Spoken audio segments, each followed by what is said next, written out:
మేము అట్టగట్టుకోవాలని వచ్చారు. ఇంకా మొదలు పెట్టలేదు, మొదలు పెడతాం త్వరలోనే.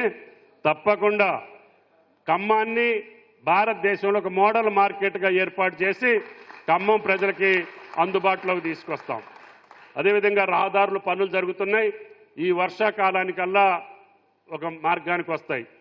తప్పకుండా ఖమ్మం చుట్టూ రింగ్ రోడ్ వేపిస్తానని నేను ఎప్పుడో చెప్పాను. దానికి కూడా కాచిరాజగూడెం నుంచి ఈ యొక్క అమరావతి రోడ్డుకి 125 కోట్లు శాంక్షన్ తెచ్చాం. అంతేకాకుండా 4 పక్కల జాతీయ రహదారులు వెళ్తాయి. వాటికి కూడా ఎగ్జిట్లు ఏర్పాటు చేసుకున్నాం. సర్వీస్ రోడ్లు కూడా ఏర్పాటు చేసుకుంటే ఖమ్మంలోకి ఎవరు కూడా ట్రాఫిక్ ఇబ్బందులు లేకుండా ఎటోళ్ళు అటు వెళ్ళిపోయేటట్టుగా ఖమ్మం పట్టణాన్ని హైదరాబాద్ రింగ్ రోడ్ ఎట్లుందో అంతకంటే మిన్నగా ఖమ్మం పట్టణాన్ని తయారు చేస్తామని చెప్పి కూడా ఈ సందర్భంగా మనం చేస్తున్నాం. అదేవిధంగా మొన్న వచ్చినటువంటి వరదల్లో మనకు మునేరు వచ్చి 10 డివిజన్లు ముంచేసింది. అవి రాకుండా ఉండటం కోసం ముఖ్యమంత్రి గారు 700 కోట్లతోటి ఆ పనులు కొనసాగించండి అని చెప్పి ఆయన ఆదేశాలు ఇచ్చారు. అదేవిధంగా ఖానాపురం చెరువు నుంచి వచ్చే వరద మన చాలా డివిజన్లలో ప్రజలు ఇబ్బంది పడ్డారు. దానికి కూడా మనం 250 కోట్లు శాంక్షన్ చేశారు.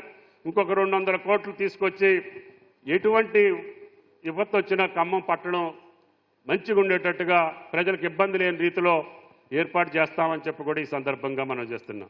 సంక్షేమ కార్యక్రమాలు మీరు ఆ రోజులు తీసుకోండి. అవి రేషన్ కార్డులు కావచ్చు, ఇళ్ళు కావచ్చు, ఆత్మీయ భరోసా కావచ్చు, ఏ కార్యక్రమానికైనా కడు పేదవాడు మనకి లెక్క.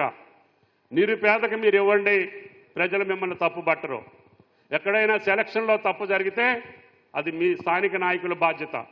మీరు చెప్పినా నేను శాంక్షన్ చేపిస్తా తప్ప వాళ్ళు ఎప్పుడూ నిరుపేదలు అయి ఉండాలి, వాళ్ళు కడు పేదవాళ్ళు అయి ఉండాలి. ఆయనకి ఇచ్చింది న్యాయమేనని చెప్పి మిమ్మల్ని సమర్థించేటట్టుగా ప్రజలు మిమ్మల్ని మెచ్చుకునేటట్టుగా ఉండాలి. అందుకని ఈ 4 సంవత్సరాల్లో పేదవాళ్ళకు కావాల్సినటువంటి అన్ని సౌకర్యాలు సమకూర్చే పథకాలు ముఖ్యమంత్రి గారు ఈ ప్రభుత్వం తలపెట్టింది. వాటిని కొనసాగించుకుంటూ వెళ్దాం. తప్పకుండా ఈ ఎన్నికలకి త్వరలోనే పట్టణ కమిటీ, కార్పొరేటర్లు, పార్టీ అధ్యక్షులు అందరూ కూర్చొని ఏ పంచాయతీకి ఎవరు వెళ్తారో జిల్లా పార్టీకి చెప్పండి.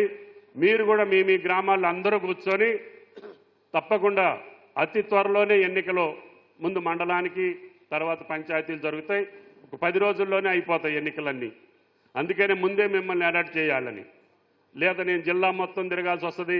ఒకడు ముఖ్యమంత్రి గారు నా ఇన్ఛార్జి జిల్లాకి వెళ్ళమంటే అక్కడ తిరగాల్సి వస్తుంది.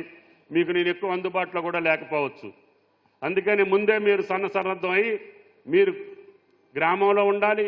మండల నాయకత్వం, మీ అడాక్ కమిటీ మీరు కూర్చొని గ్రామాలలో కూడా పెద్దలందరినీ కూర్చోబెట్టి సముచితమైన నిర్ణయం చేయండి. సముచితమైన ప్రజలు కోరుకున్న వ్యక్తులకి పట్టం కట్టండి.